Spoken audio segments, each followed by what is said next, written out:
You might want to angle it a little bit. There you go. Maybe That's good. Everybody can see that okay? Oh, the brownies. We are learning as we go. So this is our first time ever to be out in front of the out under the pavilion. We really were optimists when it came to the pandemic. We had our last meeting in it was either February or March of last year, and I had speakers scheduled for the next month and the next month. And when they couldn't come, I just kept postponing the in-person meetings until finally late in the year, like October, we finally relented and started going to having online Zoom meetings. And in fact, we're going to play an introductory video, and then after the video, I want everybody to be prepared with questions, because this man right here is the expert on cicadas in our area. And this is Lyn Bales, used to actually be employed here at IMS, was a naturalist for 20 years. 20 years. This is not my first time to talk in this pavilion. And but anyways, what we kind of have the roadmap is that this is our first in-person meeting. We're doing it outdoors because I heard the Surgeon General say that if you're outdoors, even in the height of the pandemic, that the chance of transmitting the disease was so minute because it just disperses in the air. We got a nice breeze here, so I think many of us has had our vaccines. I just had my second vaccine shot this past Saturday. And so anyways, I hope everyone is comfortable. I did bring my mask though, so if you come up and you say, hey, would you mind putting that on? Because I want to chat with you or something, I have no problem at all sticking this on my face, okay? So we want everybody to be comfortable. We've got snacks over here. Let's give a hand for Doug and Miranda for helping us. A wonderful job. And please help yourself on that. We don't like leftovers because we have to carry them back in the car. So help yourself on that. Coffee is there until it holds out. I understand there is concessions inside. So even after the doors would normally close, I understand there's somebody in there that has additional hot drinks and stuff. So if you don't see something out here that you want, maybe they have it inside. Of course, the restrooms will be open inside the main building. But we'll have the opening video. While we watch it, think of some really good questions you want to ask, and then after that, I'll turn it over to Stephen, and he'll talk about some of the experiences. But the main feature of our meeting here is you get to ask the questions, and Stephen will provide the answers. And our meeting is, I'm David Spakes, I'm the organizer, I'm the pastor of Spirit and Truth Fellowship of Knoxville. If you're not familiar with us, I hope you'll become familiar with us. We have some brochures over here, feel free to grab one. The white one is just general information about our organization. The green one is about some of the kids' things that we do. I was hoping that we'd have some kids here tonight. I don't see any little ones, but if we had some come up, we were supposed to have an indoor class for the young children. They'd start out with us and then go into the classroom and here for their own science lesson, their own age-appropriate discussion about cicadas. Unfortunately, my wife was not feeling well. Again, we just had our second vaccine, so she's having some side effects from that. She wasn't able to be here tonight. But if you know anybody that has young kids that would enjoy this kind of adult level discussion, please tell them about this. We want to grow our kids cafe and encourage young people to get interested in science and do well and pursue careers in science and everything. So we're very pro-child learning science, and I hope that we can get some more people interested in that, help grow that part of the program. Does anybody have any questions before we get started? Okay, again, I apologize if you have trouble seeing or hearing the screen. I've got it turned up all the way. If there's a few chairs up front, if you have trouble, maybe you could move forward a little bit. But our topic is the emergence of the 17-year cicadas. After 17 years underground, creatures the nymphs of the periodical cicada have been biding their time. Now they march. Somebody back there can't hear those nymphs and start to fly.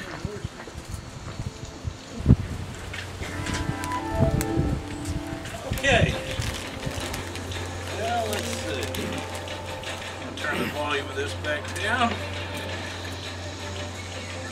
Again, I apologize if you couldn't hear that very well, or if you couldn't see the screen very well. This is our first time of being outdoors, and we're learning as we go.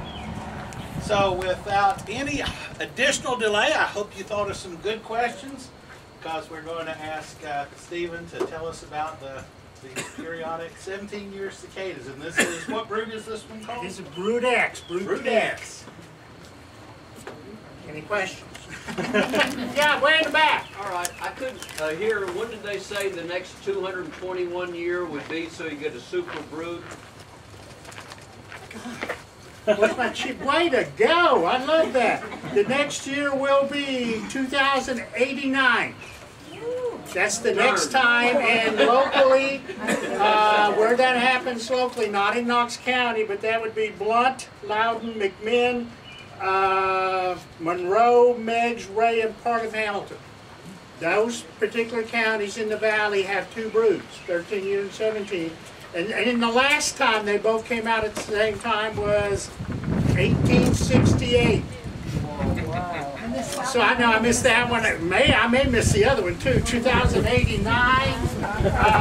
So that's a great question. I fixed the cheat sheet for the hard questions. Anyway, any other questions? If you don't ask the question, I just talk about cicadas. Yeah. Is anybody trying to breed them in the lab and raise them in the You always ask those lab questions. I would assume maybe. I mean, this is a hot topic because it's so darn interesting that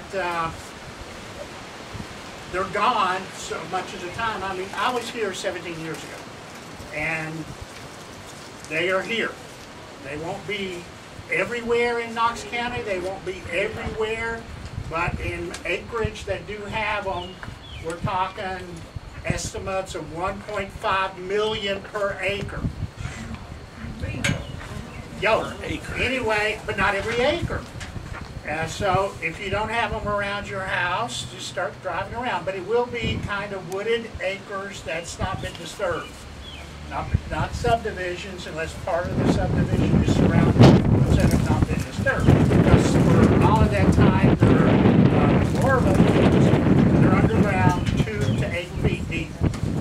So, but they are, trust me, at this very spot, all around. Yeah. When they're underground for 17 years, do they do much damage to the plant life when they're eating? Not particularly. They're in the insect group Hemiptera. They do not have mouths. They have straws, and they're like aphids, which do damage on top, but they're underground. And when they're tiny, and when they first hatch, they're tiny, and they crawl back down the tree. And they're sucking grass roots. And then they move on to plant roots, and then finally tree roots. But not enough to do damage. I mean, they're all around here. If they did significant damage here at Imes, these trees would be gone because they're everywhere here. Yeah. Are they active the whole time, or are they dormant? No, they're active. As it gets colder, they move deeper. But no, they're like caterpillars, in that a caterpillar's life is to eat and put on bulk, eat and put on bulk, and so that's all they do. And they crawl. I think when we were kids, we all played with the little shells that we would find. Where's my little? The only thing, David said, you're going to bring any photographs. I said, no, we're going to bring the real thing. Pass this around. Anyway, what's in this one is an example of an annual cicada that we have every summer, usually at the end of June. And the shed skin, the exuvia, that's the larger one. And I think we all played with those as kids. You know, when we were growing up, we played outside. We played with sticks, rocks, and dead bugs. That's what we played with. If we found a live snake, oh my gosh. Anyway, that's an example of an annual cicada that we'll still have. But the periodic cicadas are in May. Nature works in wonders. And so they're separated. Where the annual cicadas that we get every year. And here's 4 of the different species. We get 5 species of annual cicada. And here's 4 of them. And then this one special one. Thank you. What else have I got? So I said, David, no, I don't need to bring photographs. I do need to give David credit for this. He sent me an email in December and said, would you be willing to come to Emergence and talk about cicadas in April? And I said, oh my gosh, will we all be vaccinated? I have been vaccinated. I've had both, and it's been a month. I said, but in December thinking, can we get back together in April? And David said, well, we'll try. If we can't, we can't. So, yeah. And here's another one. I'll start this one over here. This is just periodic cicadas and some of the shed skin called exuvia. Any molted skin that's left laying around. Most insects eat their own skins. It's protein. But cicadas can't. They only have a straw. So they leave their skins. And as kids, we'd find them on trees. If you happen to live in an area that's got brood eggs, the trees will be coated with them. The buildings will be coated with them. They're already coming above ground here now. Yeah, there's some, I went to look around. If we don't get a chance as a group, and if you want to, the crossover trail that goes from the paved trail to the greenway, just beyond that park bench, there's little tiny holes. That's where they're starting to come out. So at your house, you can look around to see if you see the little tiny holes. Yeah. So how do they dig if they just have... No, they have, well, you know, if you play, you look at, they have those claws. Okay. They're all claws. Basically, they're claws. They dig and they dig and dig until they bump into a root and puncture the root and suck out the plants store the carbohydrates in their roots, so they're really sucking out. It's just like eating a potato for us. Yeah. What's the difference? This is probably a very elementary question, but what's the difference, or is there a difference? This cicada and what we used to play, we call the June bug. Well, June bugs are true bugs. Or no, June bugs are beetles. Just different species. I mean, totally different insects. They have wings. Yeah, cicadas have wings and June bugs have wings. Okay. We used to play with the cicadas too. Yeah. And we played with, yes, when we were kids. That's when childhood was wonderful. When we were kids, we played with insects. And we quickly learned which ones had stingers. But June bugs, we played with June bugs. We tie little strings to them and let them fly around. Oh, you're bringing back memories. That was what we did at Emergence for 20 years, is urban kids, get them out and get them turning over rocks looking for anything. Any other question? Yeah. I was wondering if when they come out, if they have an effect on like any other insect population, if they take away resources from them or anything, or... That's a good question. I don't think so, because of it's that 17-year thing that they evolved that's so odd and no one can figure out why other than what he said. There are predators are in a 2-year cycle. There's predators and so they would come out every 2 years. But there's nothing really out there that's also got a 17-year cycle. Right. So that's probably how it all slowly evolved over time. And this is only in eastern North America. These are not locusts. These are simply not. And the desert countries in Africa and the Middle East and Saudi Arabia are having huge locust issues. They had it last year in 2020. But locusts are grasshoppers, and they do eat plants. I mean, they'll strip a field. And so when there's a massive locust invasion, all of a sudden, and locusts are grasshoppers. And we all know grasshoppers. And grasshoppers eat plants. They have mouths. And so no, one guy asked me, I did a Zoom talk for UT Arboretum. He asked me, well, do cicada killers find them? I don't know who knows what a cicada killer is. It's a large, looks like an overgrown yellow jacket, but it stings cicadas and paralyzes. Now these are the annual cicadas. Stings annual cicadas, drags them underground, and the female lays eggs on them. And the cicada this is nature is pretty and nature can be gross. She lays her eggs on a paralyzed cicada buried underground, so when her eggs hatch, they have fresh meat. Scariest things you've ever seen.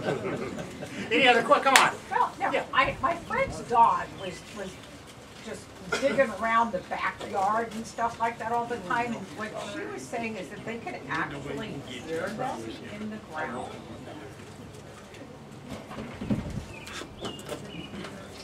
I can't answer that because I have no good answer for that. You mean cicadas? Yeah. Okay, it's quite possible. Dogs hear all kinds of. Next time I find a dog, I need to talk to him. But yes, they would be edible and are edible, and that's what's going to happen now. There's emergence holes where I said, so some have already crawled out. Their strategy is this, and it's called predator foolish. They come out by the millions, but it's not like a solar eclipse that's over in an hour. We'll be living with these for 2 weeks. But the first million out, they're eaten. They are gobbled down. Everything that will eat an insect, blue jays, crows, dogs, cats, people, they're edible. I've eaten them. Hawks, screech owls, barred owls, anything that eats insects, the first group's out, the first envoy's out. They're going to be gobbled down. They're probably going to be eaten. I looked up there where all the holes were for some shed skins, but I didn't find any. It's quite possible there's been a fox sitting there eating them as they were coming straight out of the ground. Now what happens, that's called predator foolish. After a week, oh God, I can't look at another cicada. You overwhelm a crow would say, oh, not another cicada, I'll eat anything. So the ones that happen to emerge in the second and third week, they're hard. They're oh hi, nobody here to eat me. Everybody gets sick. 17 years ago, they were doing stories about the dog was eating them and eating them and eating them. And finally, the dog went, oh my God, probably hurled a couple of times. But they're edible. They're crunchy. They're edible. Any other questions? Okay, I'll keep going.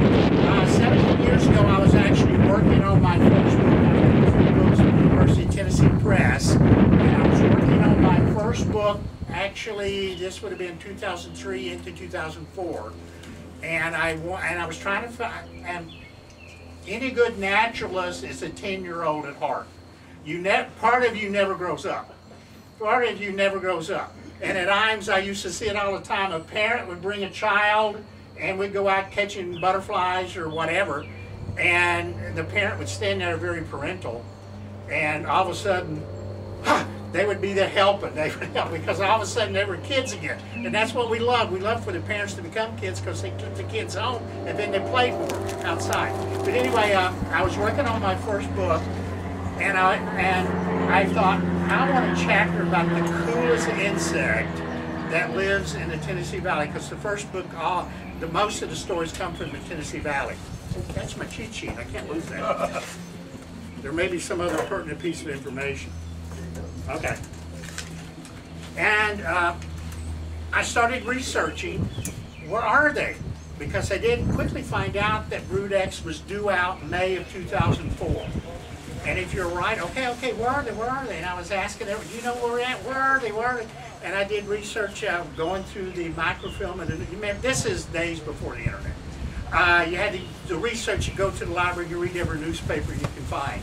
And I found an account of the cicadas in the 17 years. Who can do the math quickly? What's 2004 minus 17? Okay. 87. Oh, minus 7. What's that? What's 2004 minus 17? 87. 87? Thank you. See, how does cicada know to stand around 17 years when I can't do a simple subtraction question? How do they do that? Anyway, I finally found an article in the newspaper, and it's in the Knoxville Sentinel, pardon me, and it said locusts due out again, and they call them locusts. And the last time was Huffaker Ferry. And I went, oh my God, where's Huffaker Ferry? So then I had to do, this is in the old days before the internet. Now you can research a book in 4 days. Back then it took 4 years. Anyway, I found out where Huffacre Ferry was, and the day before bridges there were a lot of ferries across the rivers, and it was up further upstream of the French Broad. And I went there walking around. Does anybody know where Huffacre Ferry is? And finally I found some nice neighbors. Yeah, it's right over there. It used to be right over there. And I said, have you seen any cicadas? No, don't know what you're talking about. And I was about to give up and leave, and there was a man and a wife and a son that coming down the road, and I stopped. Have you guys seen any cicadas? What are you talking about? And I described, oh yeah, they're in the backyard. And so they took me to the backyard, and they were just starting to climb out of the ground, and they were in their shrubs. And so that was and I wrote about that in the book. But then I came back to Imes. Are they here? But in 2004, there was nobody that worked at Imes that had been here 1987. Well, no wonder. Anyway, no one knew. And so I told everybody what to look for here. I said, you'll see little holes in the ground, and right about twilight, you'll see these red eyeballs sticking up and looking around. Because they see this. Again, this is like a solar eclipse, but it doesn't last 4 hours. It lasts 2 weeks. So I'm telling you where to go look. Look for little holes around your property, and at twilight, look for those red eyeballs because they climb out right at dusk. And what they do, and they're larvae, so they look like the little things I was passing around. They're all claws and big eyes. And what they do is scan, and the first tallest thing they can spot, they crawl to it. And then they climb up that tall tree generally, and that's where they hang on until the next day, and the skin starts to dry and split. And then when they first emerge, they're totally white and soft. If you want to eat them, that's the best time, but we didn't know that 17 years ago. Anyway. So that's what you look for, and then as soon as they emerge from their shell, they climb up the tree because they want to get as high as possible in the trees. They think they're safe there, but that's where the blue jays are, that's where the barred owl. Imes has got barred owl. Those barred owls will eat every cicada they can for a week until they go, oh God, I'll eat a snail, but I won't eat another cicada. So. And I was talking to everybody here at Imes that worked here, and in 2004, that was only my 4th year at Imes. No one knew. No, we don't know. And I finally told people what to look for. And Ben Nanny, who is still here, he's in charge of maintaining all the ground. Ben was moving some pots with trees, young trees in them, down at the home side. He lifted one up, and under it were holes with eyeballs looking at it. And he came back and told me, he said, okay, I know where there's some. I know where there's some. So I went down there and did the same thing, and yeah, there was those. Cool. It is cool. Anyway, it took roughly a week or so before the noise, the loudness really cranked up.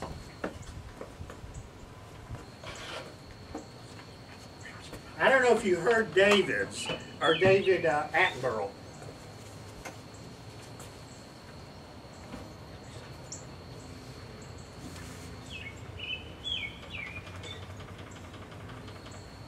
Linnaeus 17-year cicada, Magicicada septemdecim.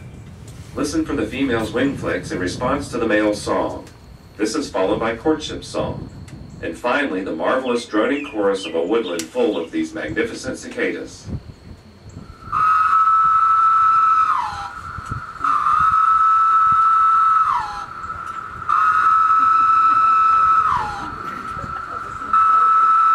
If you do live around them, this is every night for about 2 weeks.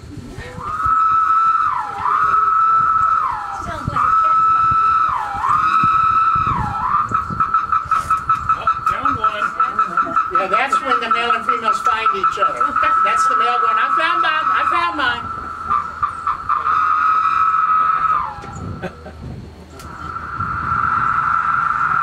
Sounds like a UFO coming into land. And keep in mind, this is like every night for 2 weeks.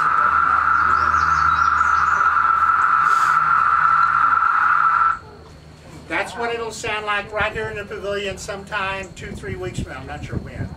Anyway, it was around, okay, let me get back to my story.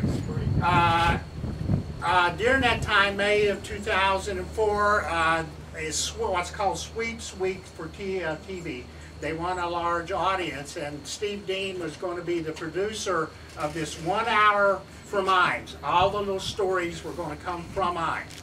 And he came out one day before, and we were walking around trying to figure out, instead, you know, you've all seen Live at 5, Live at 5 at 4. You know, there's all these little stories between the chats, stories, where they were going to do every single story at Imes. And so we just about every staff member that even wanted to appear on TV did something. And we were walking around up this trail right up to there, and whoa, and I said, Steve, there's so many of them, we're thinking about cooking them and eating them.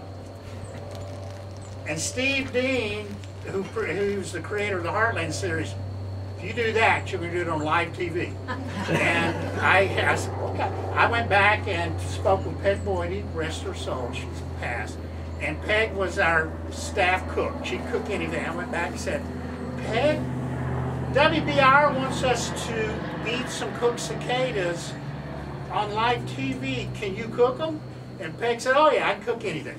So what she did, she went out the night before. This was, I think it was a Friday.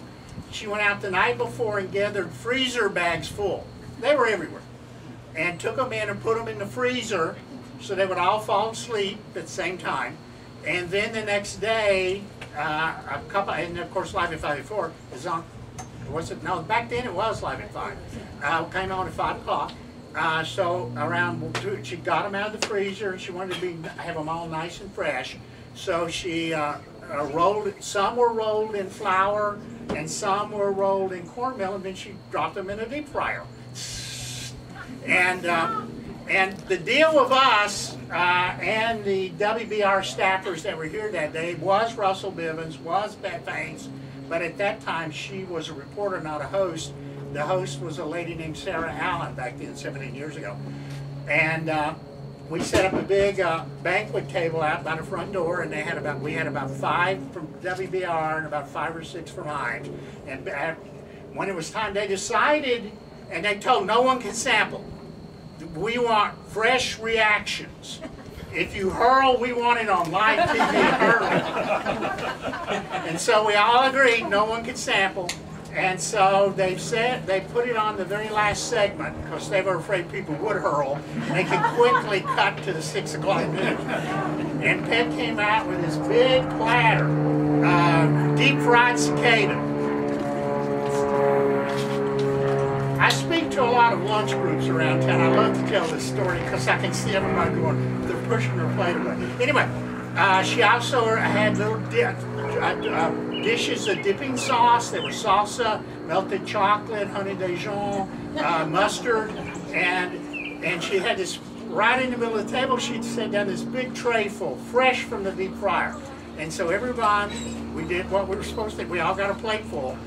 And in truth, they're not that bad.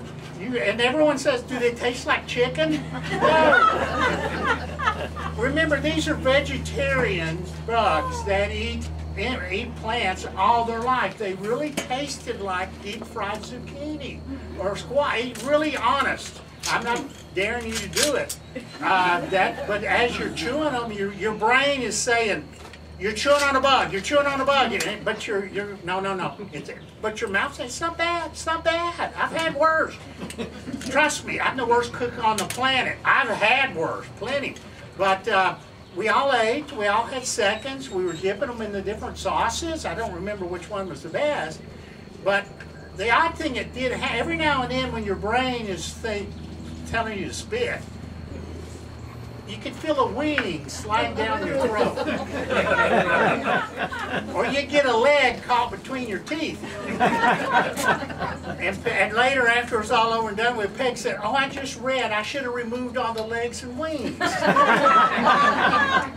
So who knew, right? Anyway, I'm not telling you to do this. I'm just saying I've survived another 17 years.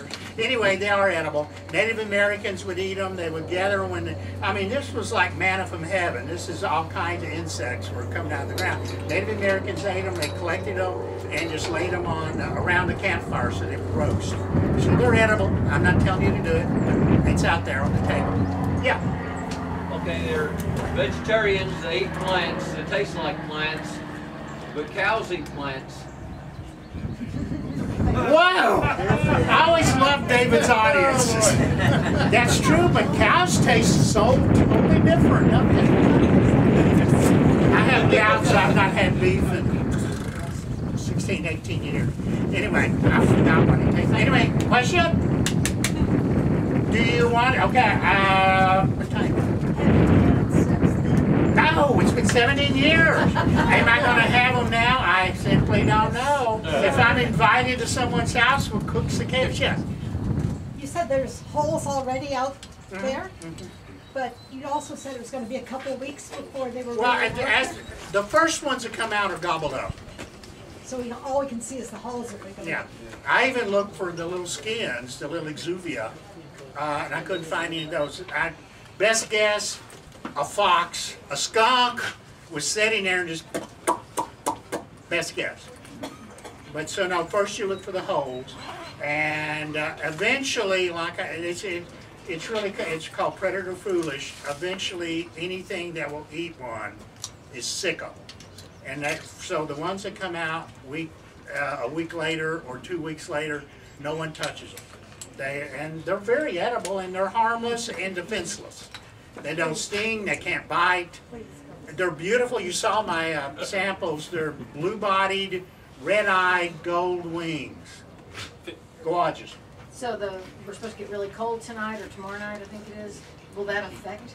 Yeah, because the ground temperature for it to really start good. Well, remember last week we had that warmer week? Yeah.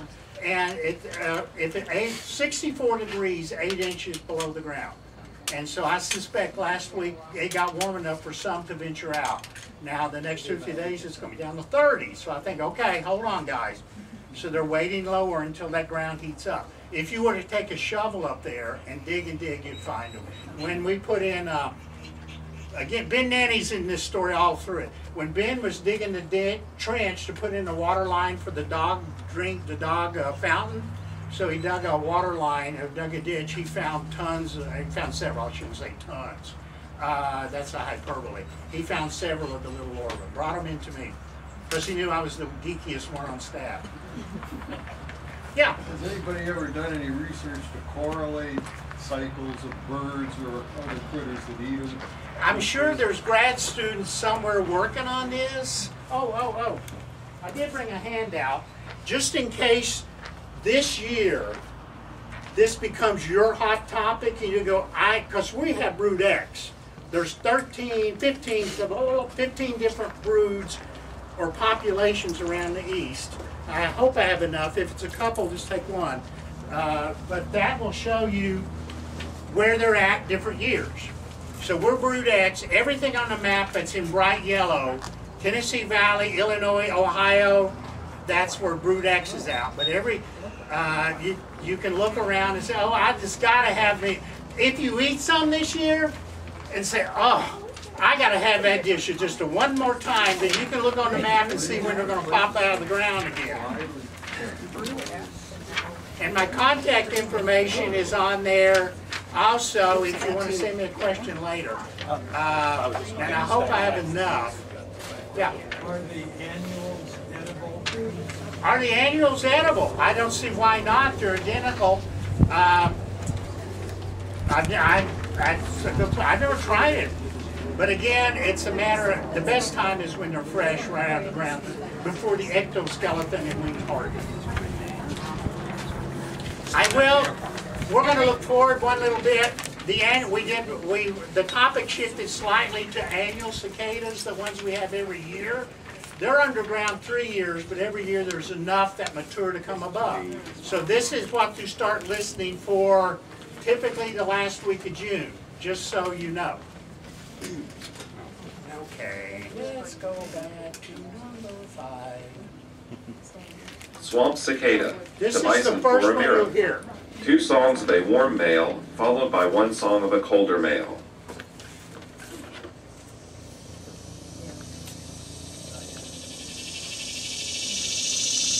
Those are called morning cicadas. They typically, the males sing in the morning.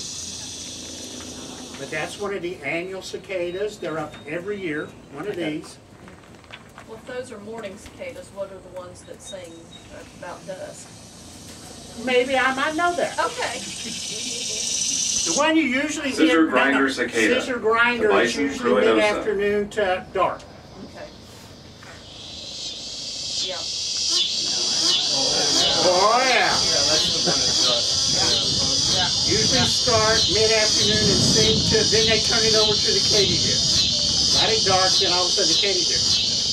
Then one that sings typically around midday. Robinson's cicada, to bison Oh, I had robinsoniana. enough. Good. Song of 1 male, followed by song of another. This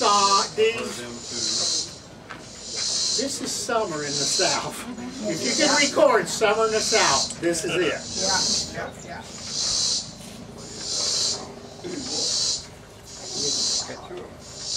How long did you say they live? How long do which ones live? The periodical or the annual? The 10, the X. Brunette. Brunettes? I suspect, how long did they live? They live roughly, when they're above ground and unmolested and are not eaten, they live roughly close to 10 days. Their sole job is to find a partner to mate for the female to lay eggs, and he will fall dead, and then once she can lay about 200 eggs, and she doesn't do it all at once. What she does is find a tree, a mature tree, and crawl out on a branch, and the branch roughly the size of a pencil, and she'll use her ovipositor. In fact, you can tell a male and female cicada if you imagine what they look. Well, heck, we don't have to imagine. Look at it right there. Well, anyway, these are all female. I didn't realize that. Males have rounded abdomens, and the females, it's a rounded abdomen, but there's the ovipositor, which is like a cone shape. That's where the eggs come out. And the female periodic cicada will slit the branch, that branch that's pencil, and lay 4 or 5 eggs in it and then move on. So she's laying several, she lays a tiny clutch of eggs in all these different branches in a tree. It doesn't harm the tree. The leaf may dip a little, but from what I've read and what I've observed 17 years ago, but my memory's a bit foggy. Anyway, the tree, you may see some leaves fall, I should say. Yeah. 17 years ago, I lived right over there. There were millions in my yard, and all of the trees, like you were talking about that much of the branch died. Well, I mean, it didn't really hurt the tree itself, but it's kind of like trimming them back. Yeah, it's like pruning them back, and I suspect that any of my fruit trees will probably not have much fruit unless the fruit's further back on the limb. Well, just move the cicadas. I mean, I'm not being snarky. Well, it depends on how tall your tree is, but you literally can just pick them up and move them to another tree. Where do you live? Well, you know where the schoolhouse is? Yeah. So they're there too? Yeah, the bamboo. Okay. Yeah. Okay. Yeah, I was mowing the yard and they were not attacking me, but I was covered with them. I mean, they were resting on me. And if you want to see something funny, take a hose and spray it up in the air, and that water, that mist, they attack it. Serious? Yeah, I don't know why. Oh, I gotta try that. Okay. Fascinating. See, I told you I'm a 10-year-old. I'm excited about this. Yeah, a question? What percentage are male and what percentage are female? Whoa, I actually don't know, and I'm not sure anyone would know because that would be different. I don't know. I don't even have a great guess because it would just be a guess. I doubt if it's 50-50. I mean, I doubt it. I suspect it's far more female than male, but that's a guess. Other question? Well, does a female mate with a whole bunch of different males then? Or does the male make it like As a general rule, yeah. Most of them. Yes. Well, she's trying, what she wants is to pass on the best possible gene pool she can. I mean, even these sweet little birds that we see around us, we think that, oh yeah, he's a little scallywag, but she's sitting on the nest. She wants the best possible clutch possible, so she may, while he's scallywagging, she may go scallywag too. Yes? Once they reach adult stage and they don't get eaten, what is their lifespan? How long do they live? I think it's roughly 10 days. About 10 days. Yeah, it's not long. It really isn't. But they're a lot like Luna moths. You know, Luna moths are born without mouths. They don't eat because caterpillars do all that. And a beautiful Luna moth lives 7 to 10 days because their only purpose is to reproduce. They are beautiful. They are beautiful. Anything else? I think we're at our cutoff. Oh, nope, we got one more question. Whoa! I was wondering, that video that we saw, is that available on YouTube? Yes. Oh, great question. The video that go to YouTube, type in David Attenborough, my personal hero, and David Attenborough and Cicada Emergence, and you can see it. I think I've watched it 25 times in the past 3 or 4 months because I love the way he says cicada. Well, the way he says just about everything. Yeah, truly. Yes. When the males sing, do they sing in unison or at their own time? Do what? When the males sing, do they sing in unison or? Oh, well, a beautiful question.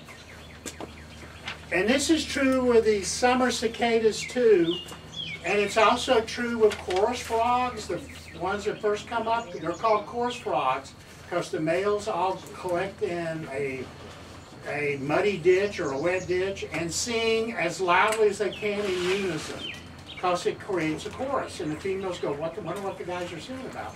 So the cicadas, summer annual cicadas and the periodic cicadas will collect in trees. Certain trees will be louder than other trees, and they'll move. But they do, all of a sudden you'll notice when we get into later May, it's getting loud, quieter and quieter. The last time story, and again it involves Ben Manning. We were having a staff meeting, and the cicadas were over. And just a regular weekly staff meeting like we always had. And it was raining. And we were sitting in the back room there, and all of a sudden Ben looked, and the gutters were overflowing with water. And Ben, and this is one of his jobs, I just cleaned those gutters out. And he took a chair, one of these chairs out, set it up, and reached up into the gutters filled with dead cicadas, clogged with dead cicadas. Oh, and that's one last other tip. I write about this in the book. Is there any benefit to the forest? Yes.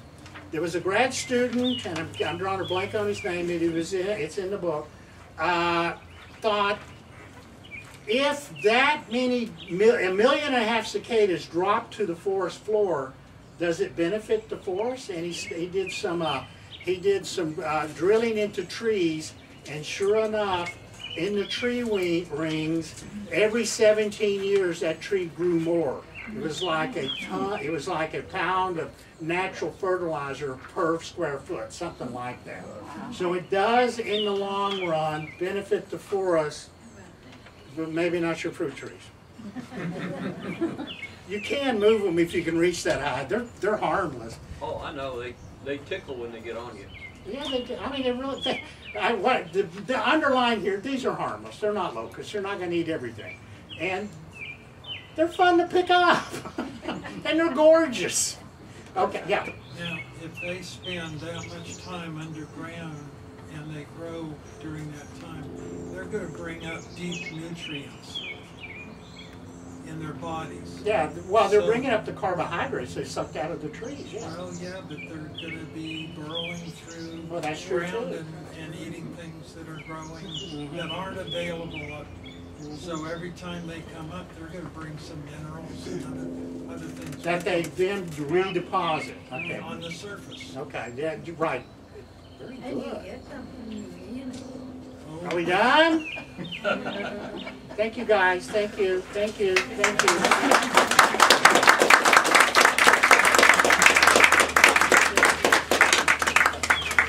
So Stephen is going to be back with us on August the 4th. That is National Owl Awareness Day, and Steve's going to bring the owl he cares for. What's the breed of the owl that you have? Oh, I'll be bringing a little, I'm state permitted, I'm taking care of a screech owl. Red-faced screech owl, he can't fly. His name is Dexter, and I will be bringing him. And he's stinking cute. He's stinking cute. So that one is, the date's confirmed. So we started at the two ends of summer, and we're going to try and do the ones in between also here under the pavilion. I just got a list of available dates from IMS, so we're going to be trying to figure out what's good for everybody and then look for speakers.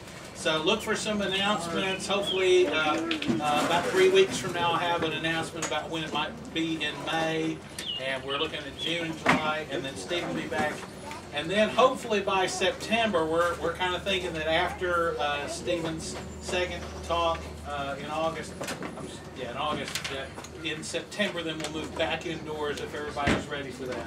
And rain comes in September, so I know I don't want to be under this thing when it's pouring rain. It's good for light drizzles, but have Steve ever been under when it came a downpour? Truthfully, the first weekend in September is always dry. That's when IMS does the Symphony in the Park. Yeah. So, and after that, that's when right, we would be. it gets cold. Yeah, I've learned the first week in September, that's a no-go. That's so if you're going to get married outside, first week in September is pretty good. But we appreciate everybody coming. Just out of curiosity, how many of you are here at our Science Cafe meeting for the very first time? Fantastic. So glad you came. Tell someone else. Invite them.